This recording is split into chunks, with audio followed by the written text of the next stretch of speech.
அனைவருக்கும் வணக்கம். நான் பிரபாகரன் ஜோதிடர். நான் இப்போ என்ன சொல்ல போறேன்னா, 12 லக்கணம் இருக்குது. அந்த லக்கணத்தில் சிறந்த லக்கணம் எது, அதை பற்றி தான் சொல்ல போகிறேன். கருத்தில் கொள்ளுங்க.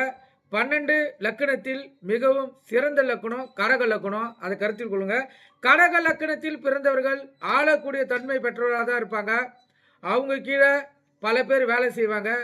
அரசியலில் சிறந்து விளங்குறவங்களும் இந்த கடக லக்கணத்தில் பிறந்தவர் தான். ஏன்னா அந்த இடத்தில் குரு உச்சம் மிகவும் சிறப்பு, சந்திரன் ஆட்சி அதை விட சிறப்பு. கருத்தில் கொள்ளுங்க. நான் அதே போல கடக லக்கணத்தில் பிறந்து 4 கிரகங்கள் உச்சம் பெற்று விட்டால் அவங்களை ஆளும் தன்மை கொண்ட ஒரு அதான் பார்க்க முடியும். அதான் முதலமைச்சர், பிரதமர், கலெக்டர். அது போல அடிப்படையில் அமையறதுக்கு மிக மிக முக்கியம் இந்த கடக லக்கணம் தான். கருத்தில் கொள்ளுங்க. அது மிகவும் சிறப்பு.